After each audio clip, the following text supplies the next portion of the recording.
नमस्कार मेरे प्यारे भारतवासियों। देश की हालत काफ़ी बुरी हो चुकी है, या यूँ कहें कि पृथ्वी की हालत ही काफ़ी बुरी है। संकट का समय है। यह संकट और भीषण होने की तरफ ही बढ़ रहा है, क्योंकि जब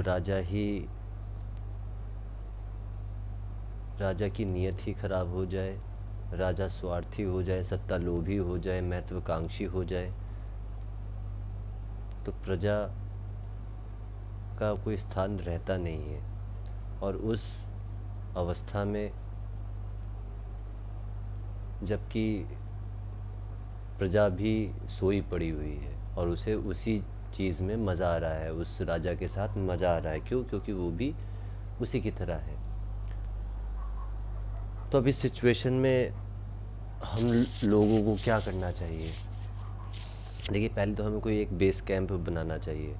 जब तक हम अपना कोई बेस कैंप नहीं बनाएंगे, तब तक हम कोई टेलीग्राम के ग्रुप पे बैठ के चर्चा करेंगे, और कहीं यूट्यूब के कमेंट सेक्शन में जाके करेंगे, कहीं किसी पोस्ट के नीचे करेंगे, पोस्ट शेयर करेंगे, विच इज़ ऑल्सो गुड। लेकिन जिस तरह की परिस्थिति भविष्य में आने वाली है, उसमें हमें एक बेस कैंप चाहिए होगा, जिससे कि हम, या बहुत सारे बेस कैंप्स चाहिए होंगे अलग अलग राज्यों में, अलग अलग शहरों में, या अलग अलग शहरों के आसपास। जिस तरह से आप यूँ समझें कि विपासना के कैंप्स बनाए गए, कभी बनाए गए होंगे ना वो भी, तो हमें इस तरह से बेस कैंप्स बनाने होंगे। और वहाँ पे हम एकजुट होकर के अगर अपनी बात को रखेंगे, तो कोई भी हमारे ऊपर फोर्सफुली एक्शन नहीं ले सकता। पहली बात तो यह है। दूसरी बात यह है कि फोर्सफुली एक्शन वो तब नहीं लेगा जब हम ऑफ ग्रिड होंगे, तो फिर हमें उस बेस कैंप को ऑफ ग्रिड बनाना पड़ेगा। और इससे कई सारी चीज़ें होंगी। फिर हम वहाँ से रहते हुए अपनी गतिविधियाँ, अपनी एक्टिविटीज़ और ज़्यादा सुनियोजित ढंग से कर पाएंगे।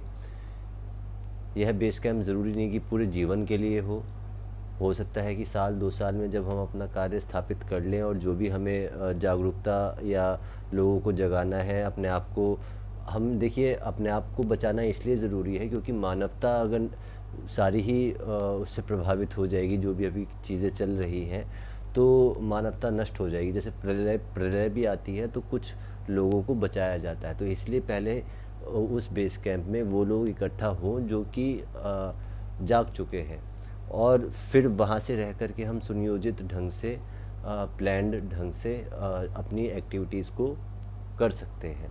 और इसके अलावा एक एग्जाम्पल सेटिंग भविष्य के लिए भी, क्योंकि देखिए, अभी जो है एक तरह से स्प्लिटिंग हो रही है, splitting of the 3D world and the 5D world.